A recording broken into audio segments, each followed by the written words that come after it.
Keputusan merupakan hasil pemecahan dalam suatu masalah yang harus dihadapi dengan tegas. Dalam Kamus Besar Ilmu Pengetahuan, pengambilan keputusan atau disebut juga decision making didefinisikan sebagai pemilihan keputusan atau kebijakan yang didasarkan atas kriteria tertentu. Proses ini meliputi dua alternatif atau lebih karena seandainya hanya terdapat satu alternatif, tidak akan ada satu keputusan yang akan diambil.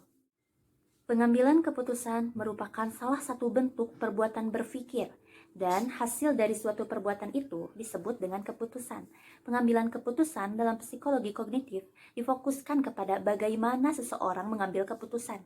Dalam kajiannya, berbeda dengan pemecahan masalah yang mana ditandai dengan situasi di mana sebuah tujuan ditetapkan dengan jelas dan di mana pencapaian sebuah sasaran diuraikan menjadi subtujuan yang pada saat membantu menjelaskan tindakan yang harus dan kapan diambil.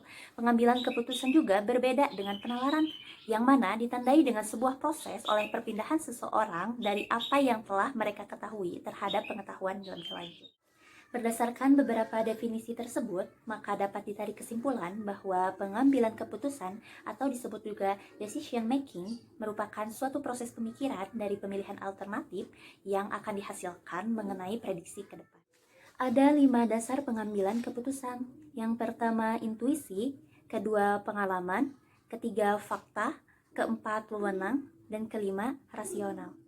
Aloba menyebutkan ada 5 faktor yang mempengaruhi pengambilan keputusan. Di antaranya pertama, informasi yang diketahui perihal masalah yang dihadapi. Yang kedua, tingkat pendidikan. Yang ketiga, personality. Yang keempat, coping. Dalam hal ini, dapat berupa pengalaman hidup yang terkait dengan pengalaman atau proses adaptasi.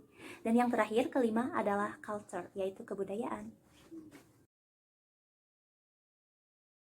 Selanjutnya ada faktor yang mempengaruhi pengambilan keputusan. Nah, ada berasal dari eksternal dan internal. Nah, kalau yang dari eksternal itu yang pertama ada kedudukan. Kedudukan ini sangat berpengaruh karena jika dia seorang pemimpin, tentu dia telah berpengalaman dalam mengambil suatu keputusan. Dan jika dia seorang bawahan, tentu dia belum lihai dalam mengambil suatu keputusan. Nah, yang kedua ada masalah, merupakan hal yang menjadi penghalang untuk tercapainya suatu tujuan yang merupakan penyimpangan dari hal-hal yang diharapkan atau direncanakan. Nah, yang ketiga ada situasi, merupakan keseluruhan faktor yang berkaitan antara satu dengan yang lainnya. Yang keempat adalah pengaruh dari kelompok lain. Mengapa demikian? Karena kelompok lain atau organisasi lain mempunyai keputusan yang dapat dipertimbangkan oleh pemimpin kelompok lain, serta dalam menyikapi masalah dan pengaruh kelompok lain juga dapat menjatuhkan organisasi serta mementingkan kelompok tersebut. Nah, selanjutnya ada dari faktor internal.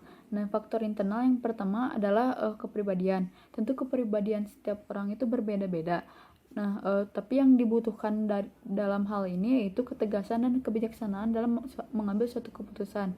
Nah, yang kedua adalah pengalaman.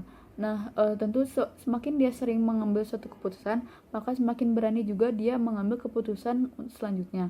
Nah, hal ini juga berkaitan dengan skill pemimpin tersebut dalam mengambil suatu keputusan.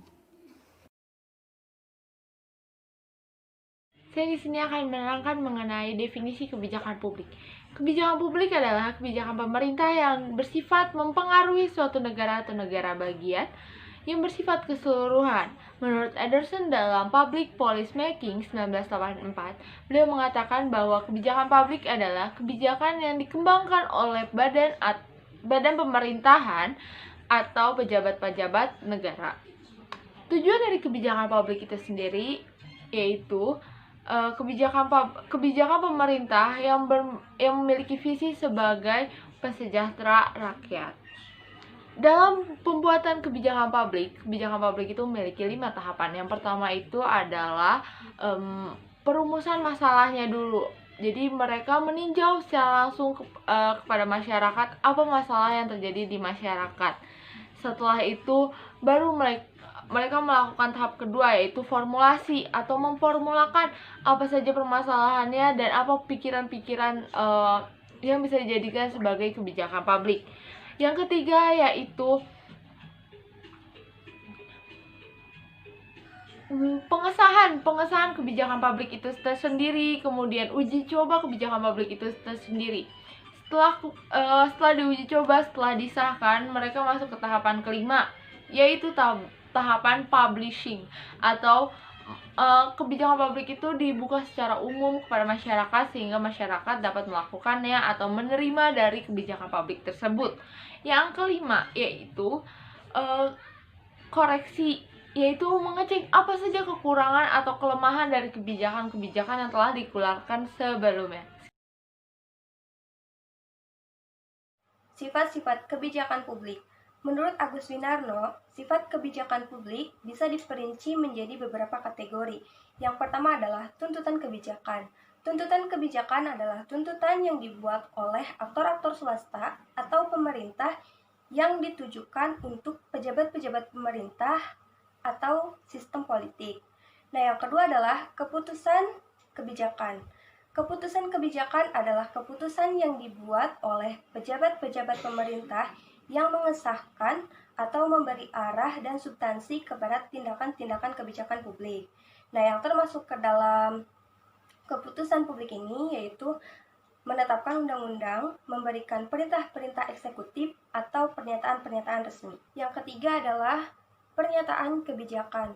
Nah, pernyataan kebijakan adalah pernyataan-pernyataan atau artikulasi-artikulasi kebijakan publik.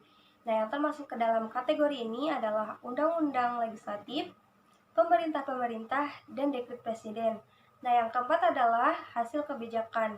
Hasil kebijakan ini dia lebih merujuk ke manifestasi nyata dari kebijakan publik. Hal-hal ini dilakukan menurut keputusan-keputusan atau pernyataan-pernyataan kebijakan publik. Yang kelima adalah dampak kebijakan. Nah, dampak kebijakan ini dia lebih merujuk kepada akibat-akibat bagi masyarakat, baik yang diinginkan yang berasal dari tindakan maupun tidak adanya tindakan pemerintah. Nah, jadi kebijakan publik ini harus dilaksanakan dan diimplementasikan agar mempunyai dampak dan tujuan yang diinginkan, dan kemudian dievaluasi pelaksanaannya. Kebijakan publik.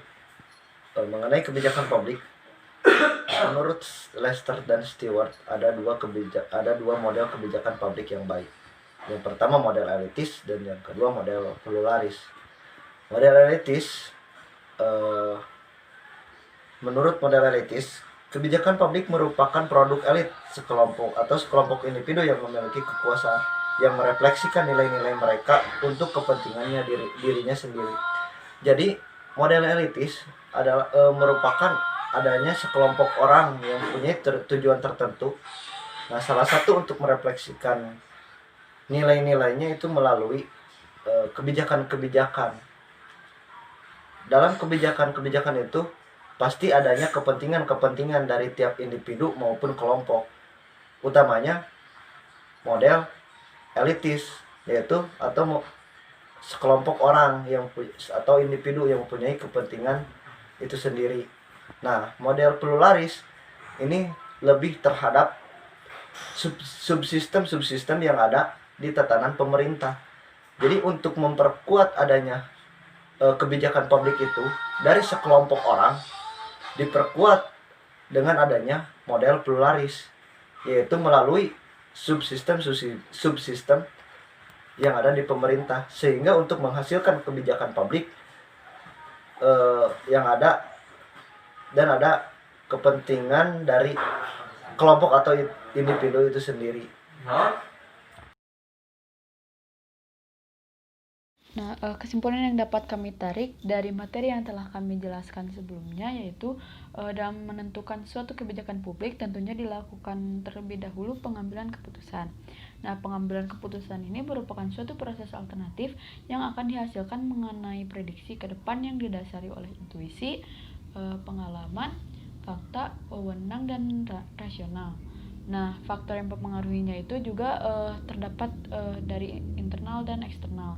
Nah, internal ini yaitu ada kepribadian dan pengalaman, dan serta eksternal itu terdapat kedudukan, masalah, situasi, dan pengaruh dari kelompok.